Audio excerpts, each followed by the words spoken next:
What's up, guys?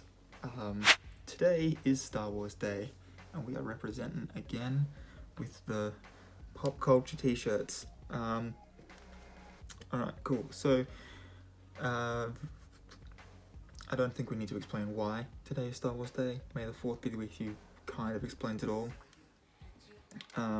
So I'm going to look at what have I got here? Some history of the day, and then I made an observation today while planning this video, and I want to get your thoughts on it, so I'll get to that at the end of the video. So stay tuned. There will be crowd participation at the end, or audience participation, whatever they call it. Cool, so where are we going to start here? Alright, so in 2008, hang on, so the reference was first made on May 4th, 1979. An online news article from the Danish public broadcaster. Alright, what are we doing here? So that was the same day that Margaret Thatcher took office as Prime Minister in the UK. An online news article from the Danish public broadcaster says a political party, the Conservatives, placed a congratulatory advertisement in the London Evening News saying, "May the 4th be with you, Maggie. Congratulations." Which is obviously, that's the reference that we use now to make this Star Wars Day. The saying was then used again in UK Parliament, but in a defence debate. Let's get both the D sounds in there. On May 4th, 1994. The irony that it was used for a defense debate when it's Star Wars is, that's good, it's gold. In 2008, the first Facebook groups appeared celebrating Luke Skywalker Day, but with the same catchphrase. In 2011, the first organised celebration of Star Wars Day took place in Toronto, Ontario, Canada, at the Toronto Underground Cinema, produced by Sean Ward and Alice Quinn. Festivities included an original trilogy trivia game show, a costume contest with celebrity judges, and the web's best tribute films, mashups, parodies, and remixes on the big screen. Some of which I will include below, because just listening to the songs that bad lip reading make, and watching the How It Should Have Ended cartoons are always just fun. Sometimes they can be a bit of a bit spoilery, but they're still fun to watch even if you haven't seen that particular film. Fans have celebrated Star Wars Day in a variety of ways on social media and on television. Since 2013, the Walt Disney Company has officially observed the holiday with several Star Wars events and festivities at Disneyland and Disney World. This year, probably not so much because the park is closed. Disneyland had purchased Lucasfilm, including the rights to Star Wars, in late 2012, so obviously 2013 was the first time they could celebrate it as it being something that they own the intellectual property rights to. The finale of the Clone Wars and Star Wars Rise of Skywalker were scheduled to be released today, and I had checked this morning, they are up, and I am keen as, because I'm 3 episodes away from finishing Ultimate Spider-Man Season 4, which is the last one that they have on Disney+. So it means that as soon as that's finished, I can just start watching the full lot of Clone Wars. I used to watch it a little bit when it was on TV after school and stuff, and then it just sort of disappeared in Australia. It just sort of disappeared. So now that I have access to all 7 seasons, I found the next show I'm going to be binging. Minor league baseball teams such as the Toledo Mud Hens and the Durham Bulls have worn special uniforms as part of Star Wars Day promotions. On this day in 2015, astronauts on the International Space Station watched Star Wars, which is kind of cool. Although I want to know, how did they decide when the beginning of that day was if they're not on the planet? You know what I mean? Like, for me, it starts at what would be, say, 7, 8 a.m. in America on the 3rd, because of where the dateline is. Which, by the way, time zones fascinate me, because if I was to travel across the Pacific to America, I travel back a day. Doesn't matter how long my flight is. There is a point there where I travel back exactly 24 hours. And so if you're always flying east, because the sun rises in the east and sets in the west, if you're always going east towards where the sun's going to rise, you are effectively traveling backwards in time, which is kind of cool. But anyway, my point there being that they would have had the pick of any time zone, basically, to decide when that started. So why not pick the first one and then say that the date ends when it ends on the last one. Give yourself just the full length possible. Also in 2015, the Carillon Bells inside the Peace Tower on Parliament Hill in Ottawa played the Imperial March theme from Star Wars, among other space-related tunes, which is kind of cool. Playing the Imperial March on some Parliament bells. You won't catch them doing anything like that in Australia. That sounds like too much fun.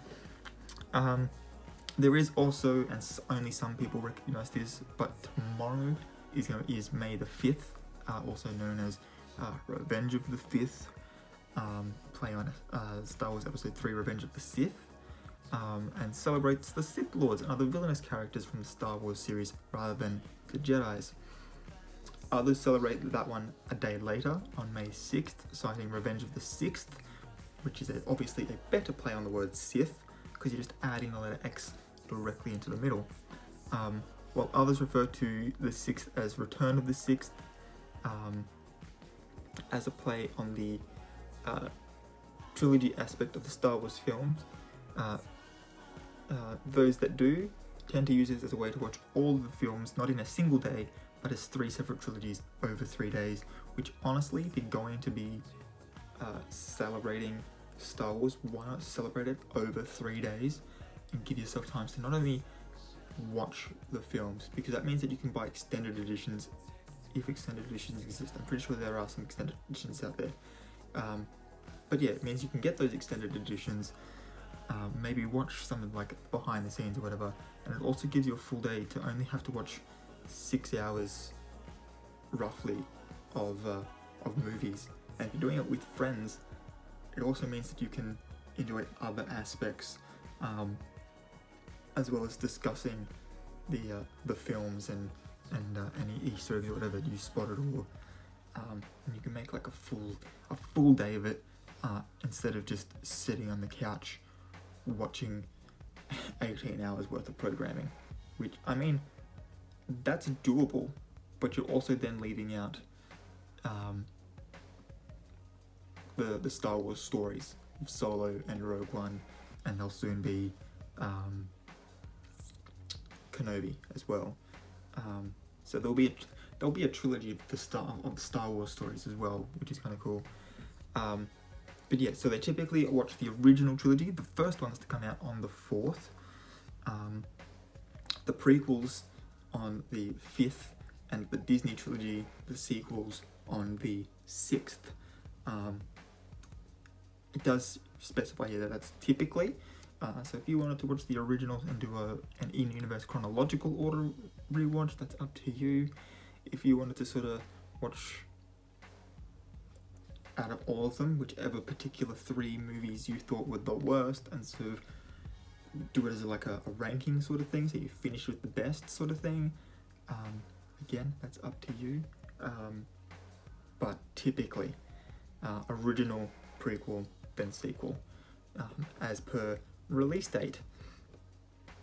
Now, this date is also, and I will be talking about this obviously when the day comes, but it is associated with, related to, what's it related to? Geek Pride Day, which is May 25th. So it says here on the Wikipedia page, the Los Angeles City Council declared May 25th, 2007 as Star Wars Day in honor of the 30th anniversary release of Star Wars. A separate initiative for observing Geek Pride Day on May 25th is based on the Star Wars connection, along with ties to the Hitchhiker's Guide to the Galaxy's Tau Day, which also took place on the 25th, which was 2 weeks after the author's death in 2001. So Douglas Adams died on the 11th of May, and 2 weeks later, fans of the books, like of Hitchhiker's Guide to the Galaxy, carried towels around with them, because that's what you do when you're trying to hitchhike. Always make sure you have a towel with you. As well as a Discworld connection as well, which I am not entirely sure what that connection is. That's a lot of reading. Yeah, I'm not sure, but there's a Discworld connection there as well, making the 25th Geek Pride Day.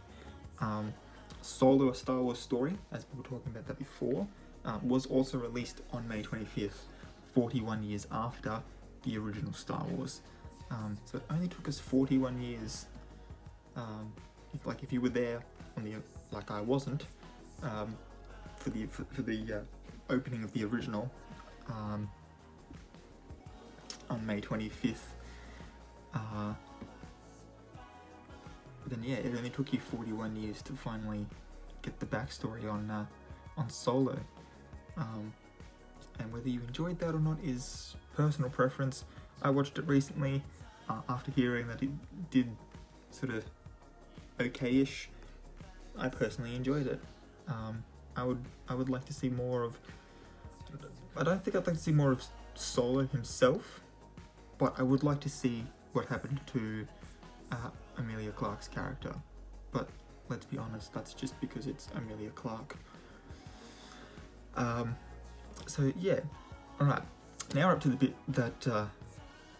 that I sort of realised while planning this video out. Star Wars and the Star Wars universe, and I don't know if this was like by design or if it just makes things easy to remember, if there's like some pattern. Like I don't know what the deal is, and I would love to hear your thoughts on it. But Star Wars, both in universe and the titles of the films, have a thing with the letter R. So in universe, by trilogy, chronologically, the Republic, the Rebels, the Resistance, and then we've got Revenge of the Sith, Return of the Jedi, Rise of Skywalker. What's this thing with the letter R? I don't want to be starting some conspiracy or whatever, because I don't think it's gonna be that mind-blowing, the solution to it, but it's just like, it's been used 6 times. All 3, third films, sort of, if you look at the trilogies and you sort of stack them up on top of each other, doesn't matter which order you stack them in either, the third column, where the third film for that trilogy is one of those films that I mentioned, whether that's Revenge of the Sith, Return of the Jedi, or Rise of Skywalker. That's that third column. So film 3, quote unquote, starts with an R word. And then the good guys in it are the Republic. I mean, in the prequels, it's the Jedi, but they protect the Republic Senate. So therefore, they are for the Republic. Then the original trilogies with the Rebel Alliance, and then the last ones are part of the Resistance, which is just the remnants of the Rebel Alliance. The Sith don't have don't have this same thing.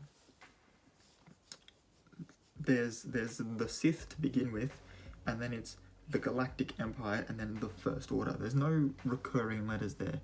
So is this just, is like the letter R in Star Wars supposed to be like representative of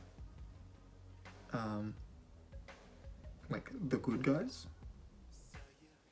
I don't know. But yeah, if you have a thought or a theory or whatever, I'd love to hear about it. Let me know in the comments down below.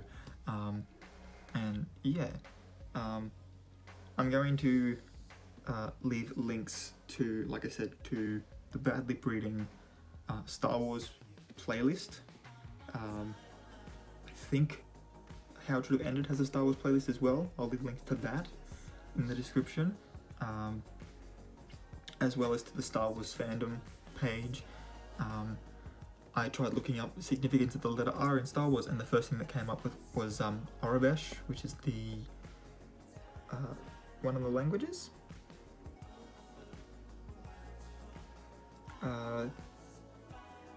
Yeah, it's a writing system used to transcribe Galactic Basic. So anybody speaking English, this would be the written language that they would write. One of the most used languages in the galaxy.